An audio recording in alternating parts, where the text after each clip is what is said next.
जय गुरु गोरखनाथ।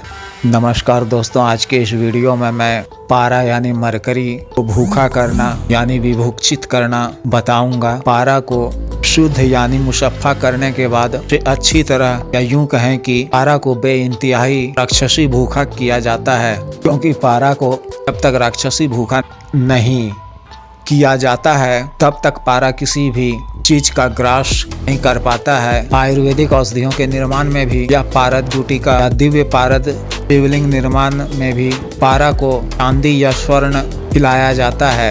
इसी तरह जब पारा से कीमिया में चांदी या स्वर्ण यानी सोना बनाने की प्रक्रिया की जाती है तो भूखे पारे को चांदी या सोना खिलाया जाता है। पारा में यह खासियत है कि उसे आप जो भी चीज खिलाएंगे चांदी या सोना उस तरफ ही जाएगा, यानी सिल्वर या गोल्ड के घर में जाएगा। कीमिया में पारा आधारित कोई भी अक्षर बनाने समय भी सबसे पहले भूखे पारे को गोल्ड खिलाना होता है। इसके अलावा गोल्ड का टंच आयरन यानी लोहा से प्राप्त होता है, तब भूखे पारे को लोहा या आयरन भी खिलाना होता है। फिर इसका समुचित पाचन भी कराना होता है। तो इस तरह से तैयार किए गए पारे से ही चांदी या सोना 100% वास्तविक रूप में बनता है। अतः पारा को भूखा करने की एक तरकीब या विधि मैं अभी बताने जा रहा हूँ। इस प्रयोग को घर से बाहर, घर की छत पर, किसी खुले स्थान में करना है। घर के अंदर कमरे में नहीं करना है। तथा घर की छत पे जाकर पत्थर के गोल खरल में या मिट्टी के किसी बड़े प्याले में शुद्ध किया हुआ 100 या 50 ग्राम पारा डालकर पहले अपने हाथ में रबड़ का ग्लव्स पहनकर, मुंह पे मास्क लगाकर, आंखों में पारदर्शी सफेद चश्मा लगाकर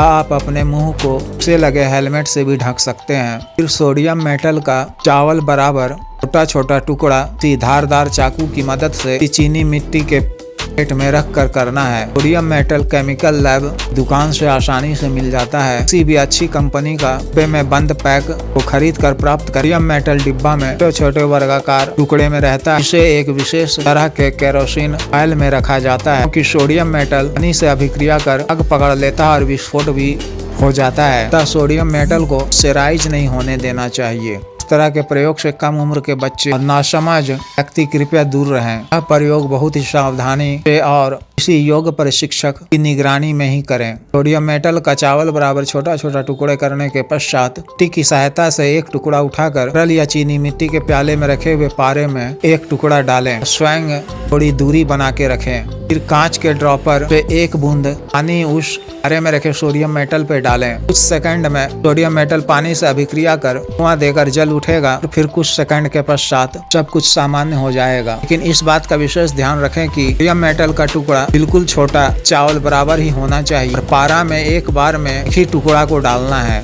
फिर पुनः सोडियम मेटल का एक दूसरा छोटा टुकड़ा चिमटा से उठाकर उसी पारे में डालना है और फिर ड्रॉपर की सहायता से एक बूंद पानी आवश्यक होने पर डालना है। इसी बड़े लंबे चाकू से पारा को हल्का सा हिलाएं।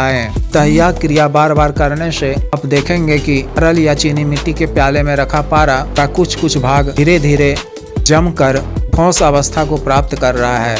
अतः उस पारे में सोडियम मेटल का छोटा छोटा टुकड़ा एक एक कर तब तक डालना है जब तक कि पूरा का पूरा पारा जमकर ठोस अवस्था में ना हो जाए।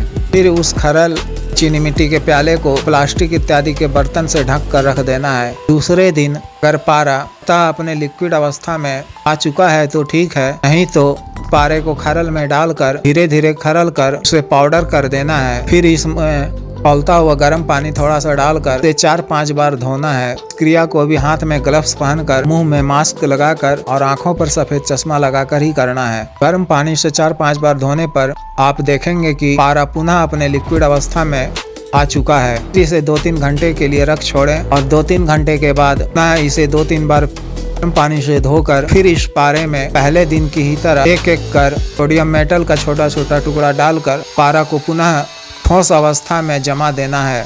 यह क्रिया आपको प्रतिदिन 15 से 30 दिन तक करना है तो पारा आपका राक्षसी भूखा हो जाएगा, तो बिल्कुल शुद्ध वो मुशफ़ा भी हो जाएगा। उसकी चमक देखकर आप हैरान हो जाएंगे। पारा को राक्षसी भूखा करने का यह प्रयोग अत्यंत गुप्त व कारगर है जो मैंने आज आप सबों के समक्ष रखा, लेकिन इस प्रयोग को बहुत ही सावधानी पूर्वक करने की आवश्यकता है।